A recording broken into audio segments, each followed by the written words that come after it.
Hey, what's up, everybody? My name is Fabian Chagoya, And this is Alejandro Chagoya. and this is Real Talk, a show all about the journey of self improvement and discovering yourself and the harsh truths associated with that and finding success.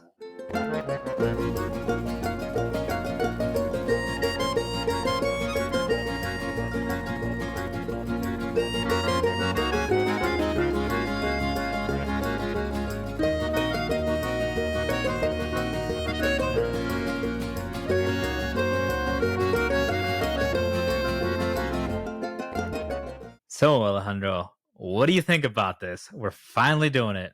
I'm more than happy to be here with you, Fab. I remember this was this incredible passion project that you were telling me about last year, and that conviction that you presented with to me just really made your case. And I'm more than happy to be here with you now as a part of this.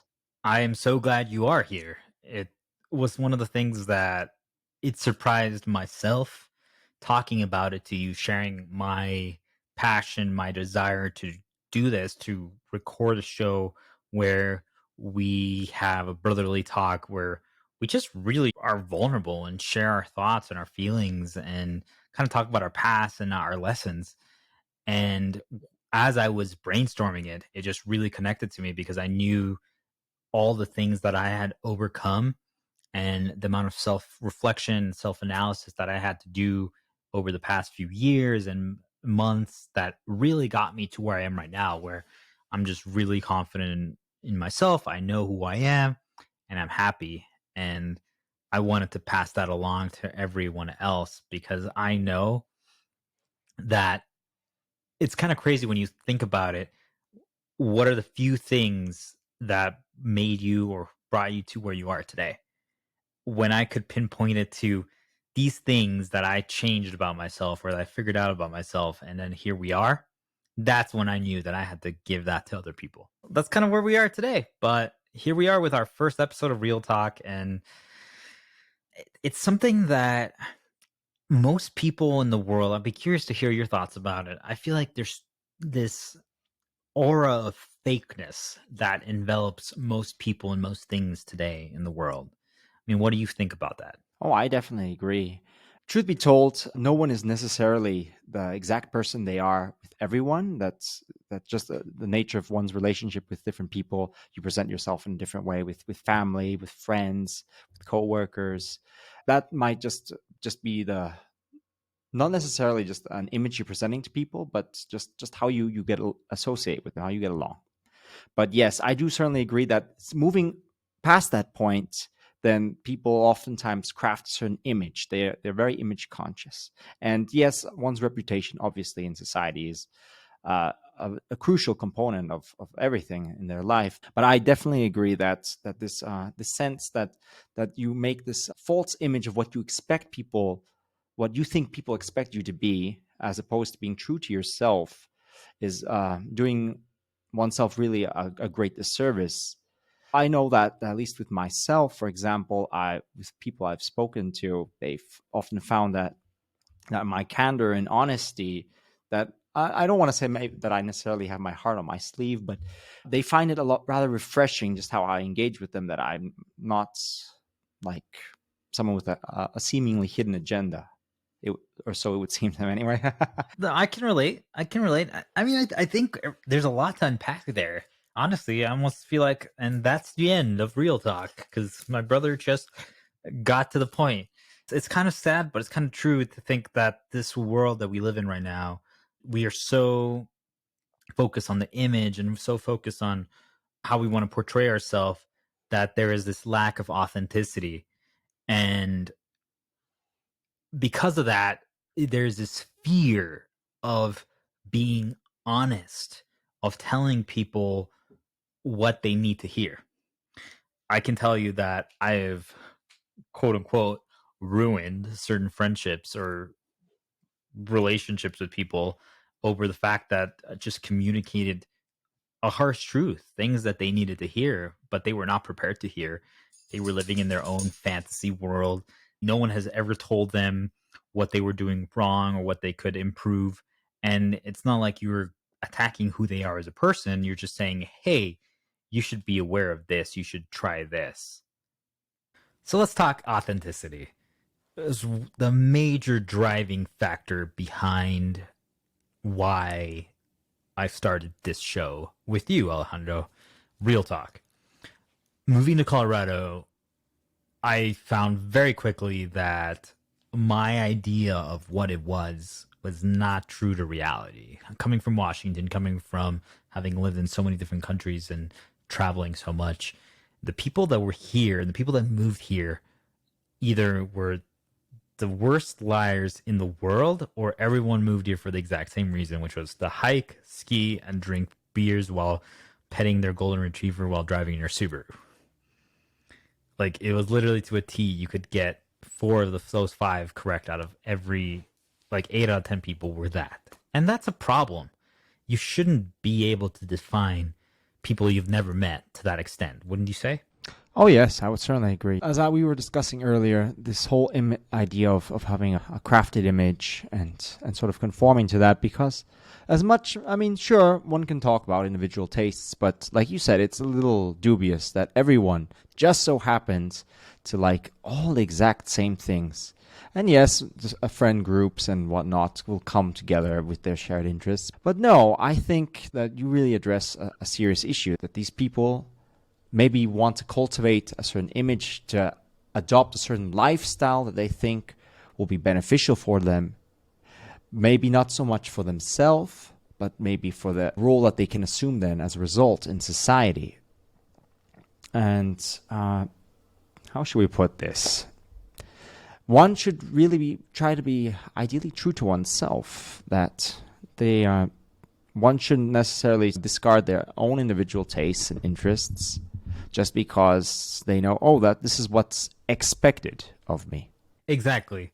And that is really one of the biggest themes of this show, is trying to get people to realize exactly what you just said, that don't conform into who you think you need to be, rather embrace who you really are and get to know yourself.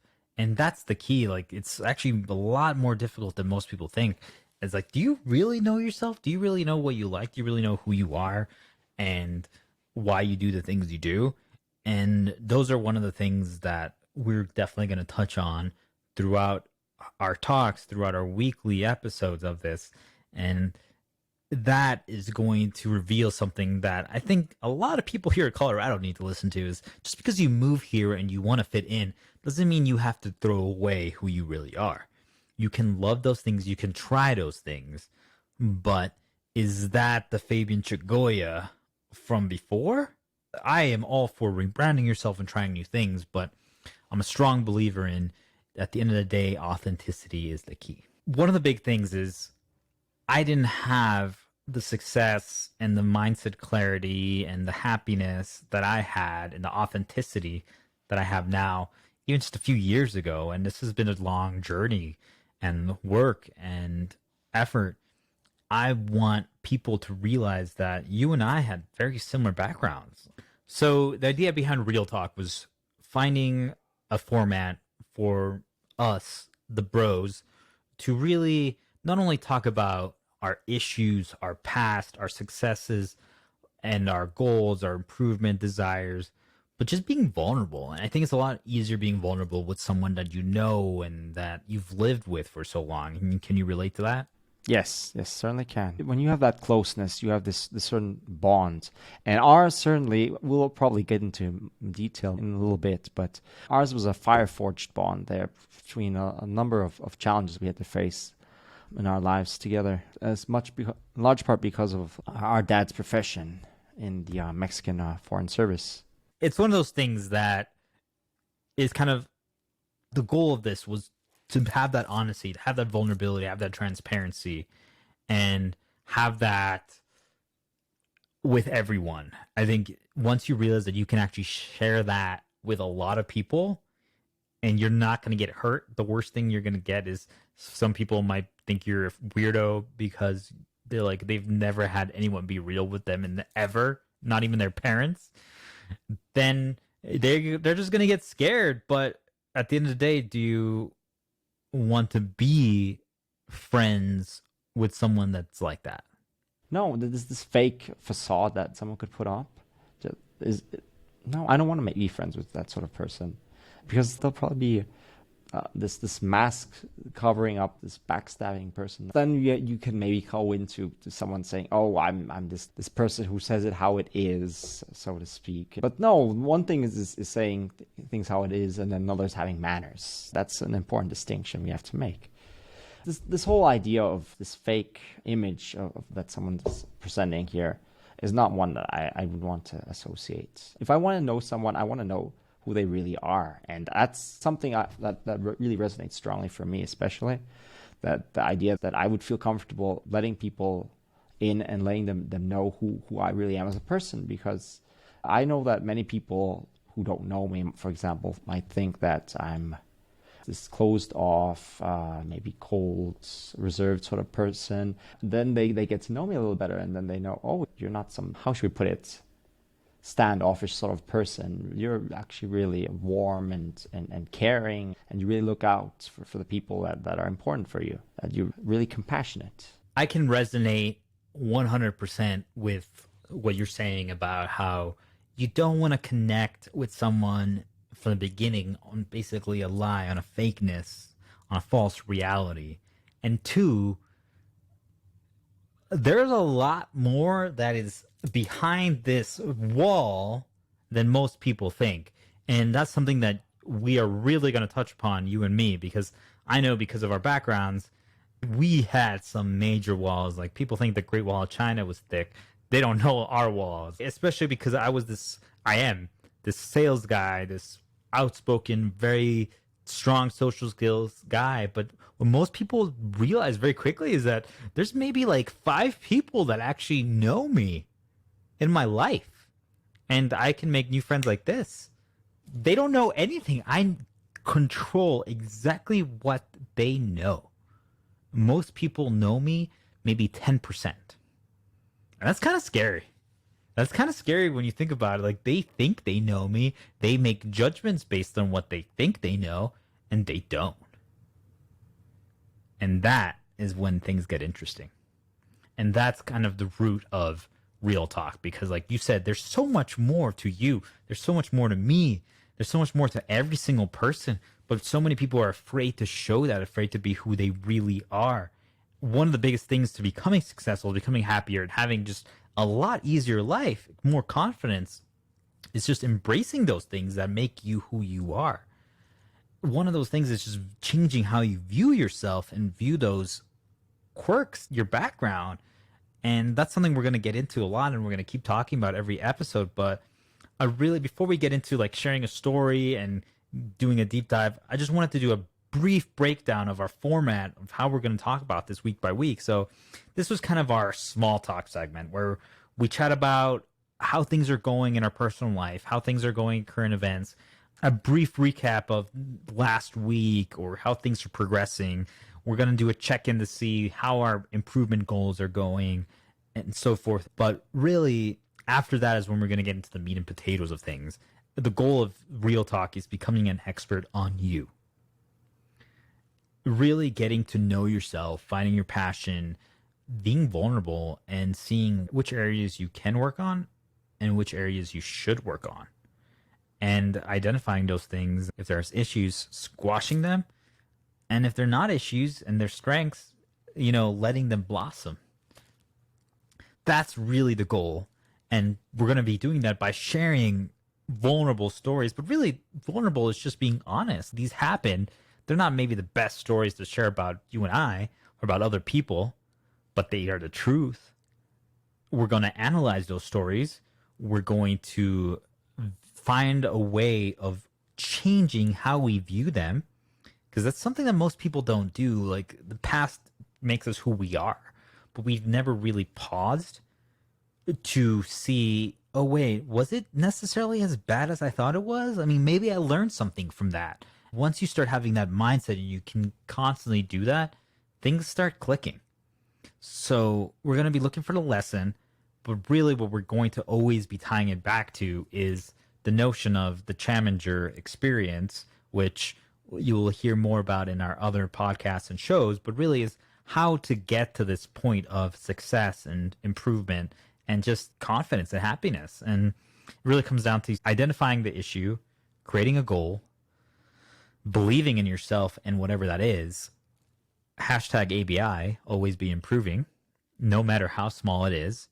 And then challenging yourself and doing it. And if you follow that process, slowly over time, things are going to change and are going to improve.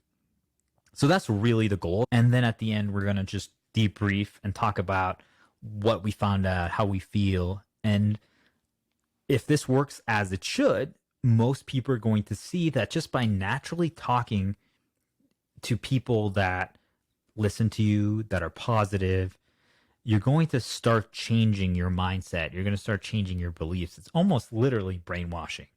What you put in your ears and your head and how you hear yourself and think about yourself changes a lot.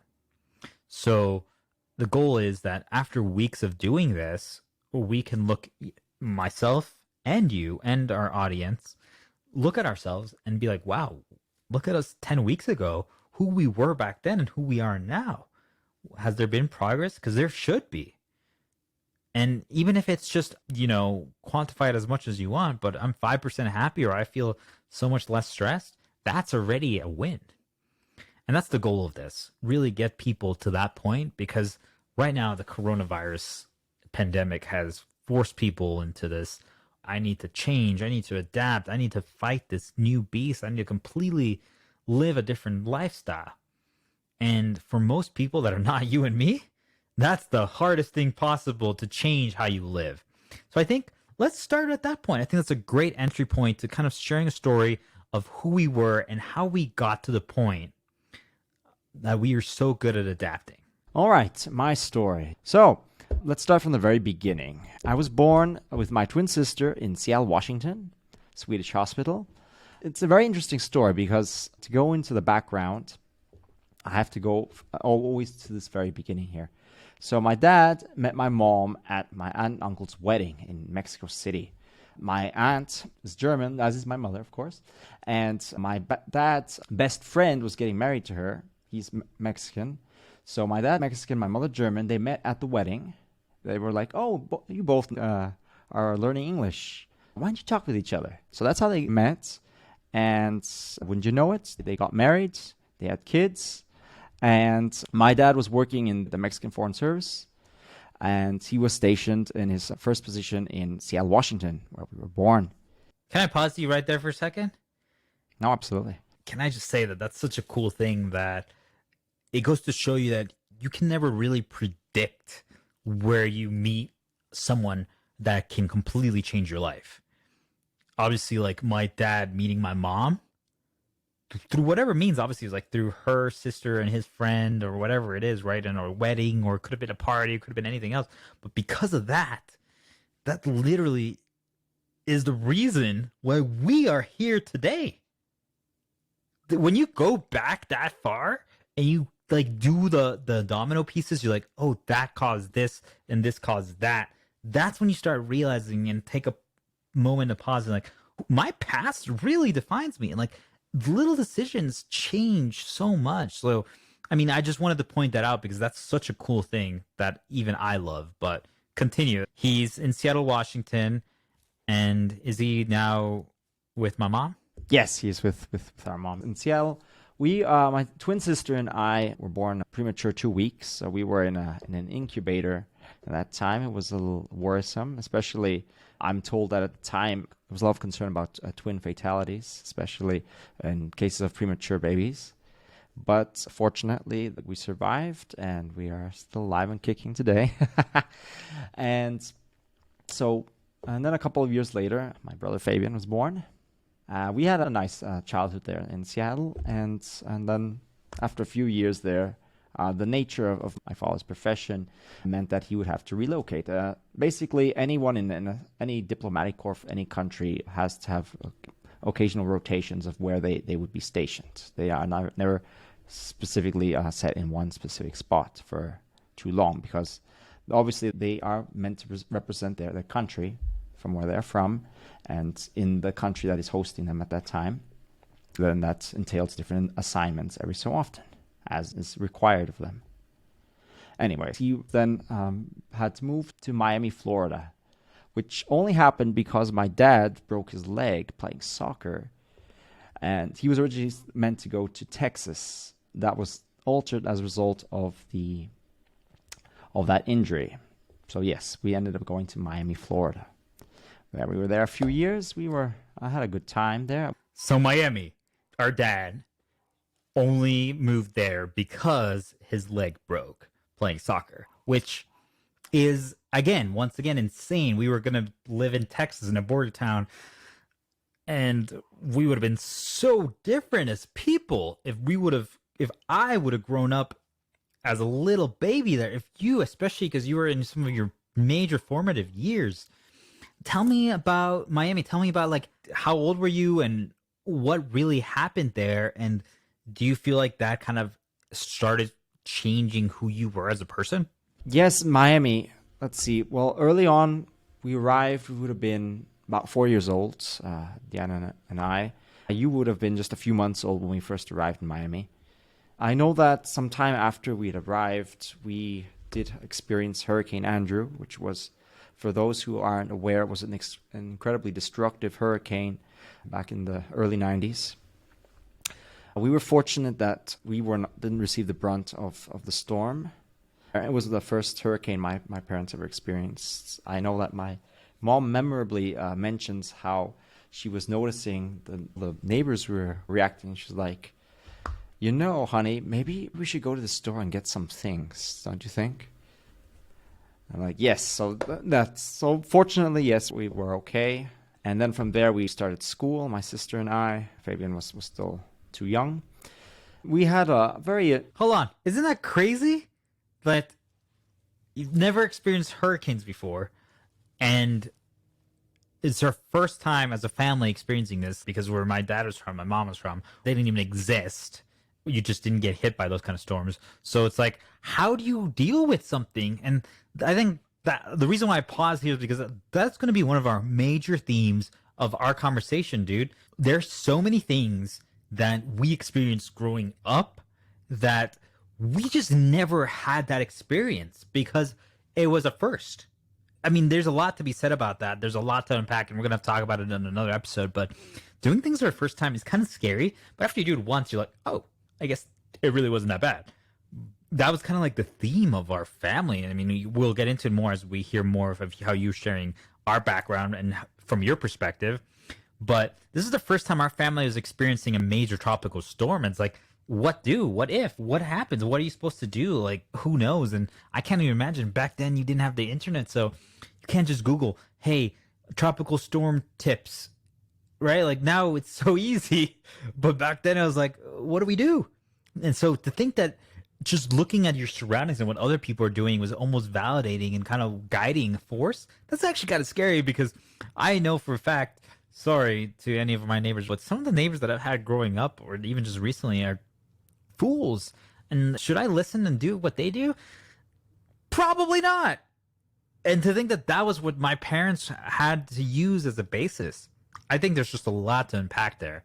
But continue, and I'd be curious to hear what you think. I do agree. Now, that is an excellent point to think about, that there was a certain degree of trust there with that my parents had. And to be fair, I don't remember too well our neighbors at the time, but I know that my mother did have a decent relationship with the neighbor next door, and I think that did help, that bond. Well, maybe a bond might be a stretch, but regardless, there was some trust, and that's obviously helped, I think, in that case. And moving on anyway, yes, school, yes. Now that, I almost forgot about it, but now that you mentioned about the first time and all this stuff, there was a very interesting bit of culture shock for my parents and for us, because very interesting circumstances. We had visited Germany as a family a while back, and we had actually gotten special permission from the mayor of the small town that my mother was originally from, Westheim, which is located in Bavaria in the south, that we could go to the kindergarten there. And now kindergarten in Germany is very different from the kindergarten in the United States. Almost more like a preschool daycare sort of thing, really. where children interact and then they grow and learn. So we had an enjoyable, a month-long experience, I think it was, if I recall correctly. It's just crazy to think that that experience, you going to school just for a brief period in a foreign country compared, like whatever it was Germany, it wasn't where we were living, basically defined the rest of our lives. Spoiler alert, but seriously, it's like, hey, you're gonna live in a and go to school in a foreign place for a short period of time. Next. It kind of set the tone. Yeah, actually it did now that you mention it. And it also reminds me now that I completely forgot to mention that just because of our home life, my birth language, one could say, my mother tongue, is technically German. Yeah, because we were home with our mother, so that's what we were speaking. And there was even a point, I remember a famous story of how my father called us on the phone, and we answered to him in German, and he was like, "Oh no, I can't understand my kids." It sounds funny, but that does sound a bit concerning if you really think about it. Obviously, growing up in the United States and exposed to people and media, we picked up the English language, enough so that German was completely forgotten. So by the time we make it to Germany, when we were attending kindergarten, we had to basically relearn the whole language. I remember that some of the kids said, "Hey, we've got some weird students there at the kindergarten. They speak Chinese." Oh my goodness. Right? That's crazy to think that. I mean, obviously they weren't ever used to that, especially at that time. People didn't really travel as much. So it was like, whoa, who are these people? What is this? Exactly. Yeah, this is just for context. This would have been the early 90s. Do you feel like you remember anything of that, like that kindergarten experience? Are there memories, or is it just kind of like hearsay and videos and pictures? I would say I do remember some events, yes. I'm sure that some of the old video footage that our parents took probably has blended into my mind from that. But I do recall we had a memorable Christmas production because we were actually there during Christmas time. So I do recall we had, for example, this one bit. Although before that, there was this one German tradition of going out with your lantern and with the kids and singing a song. But afterwards, during Christmas time, we actually did a sort of play, a nativity play, basically. And I recall that my sister and I were in the role of angels, and we had a song to sing, so we had to learn the song. And there were also, I remember, the bit about the Roman soldiers as well, and marching. They also had their song number as well. I remember at the time I was more partial to the soldier song, but the angel one was nice, of course. I think there's a lot to unpack there. There might be, yes. Already at a young age, you could be onto something there, yes. The associations, the manly soldier and the more demure but respectable angel. Yeah, we could see that with these associations. That's a very good point you bring up. So you had this German production, you had this German kindergarten. Now you leave this kindergarten and you go to the United States, to Florida, and now you're doing kindergarten there. How was that? Was there like an adjustment period? Was it easy? Did you come in being like, well, I'm the foreign German kid, what's up, guys? Or did you go in being like, how was it? So yes, coming in, we were in for a rude awakening, I'll be honest.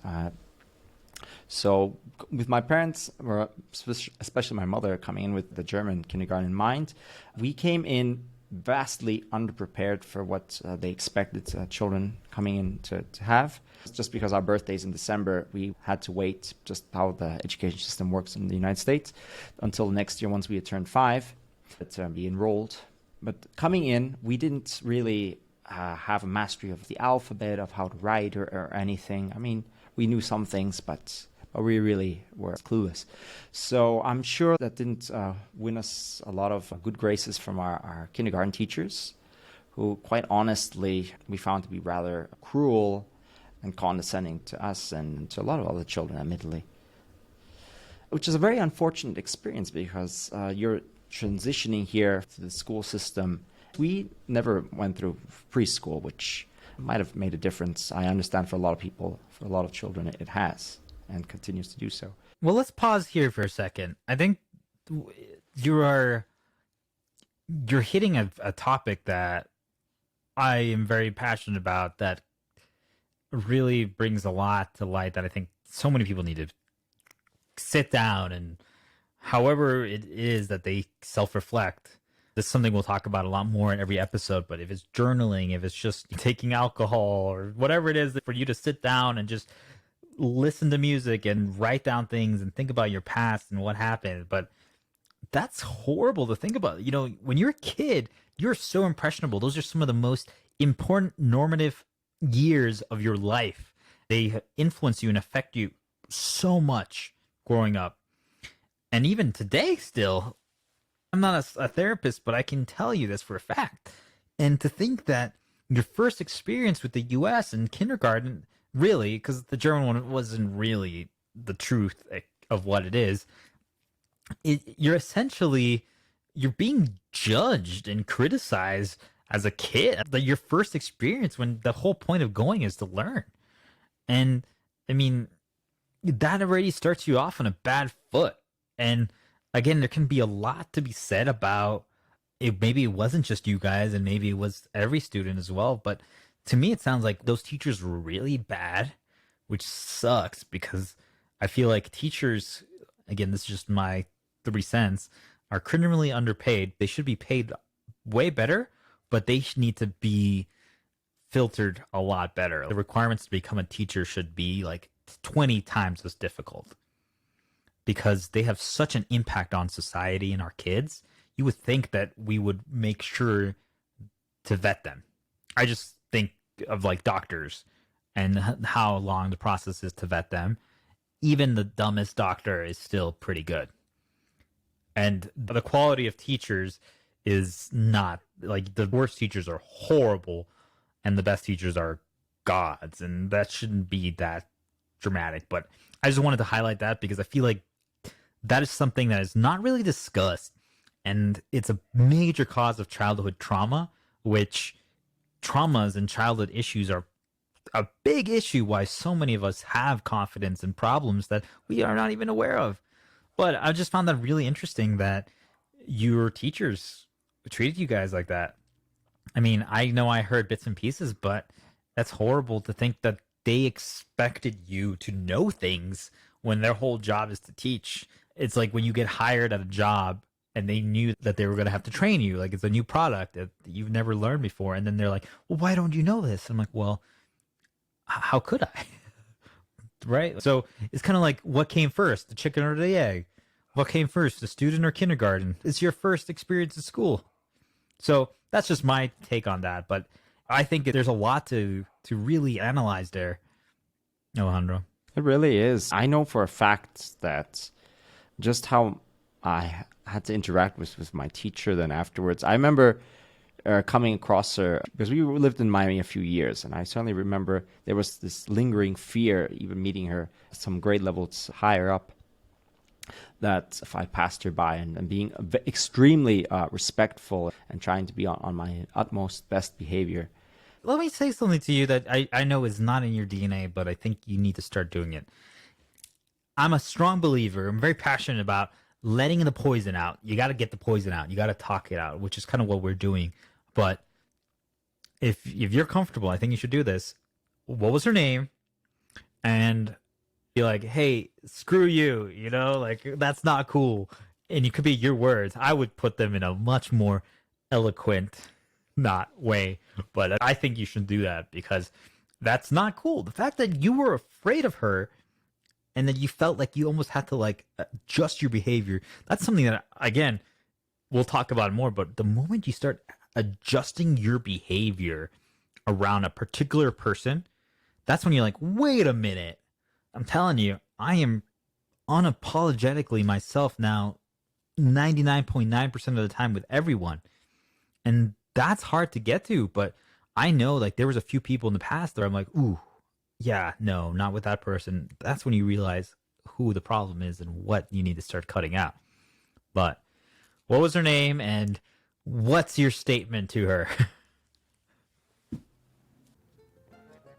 Hey guys, thanks for tuning in to Real Talk. This concludes this part. We hope you enjoyed it as much as we loved making it. please leave a comment mentioning what parts resonated with you and made you self-reflect or view things differently. Please review or follow our podcast too. It helps us so much.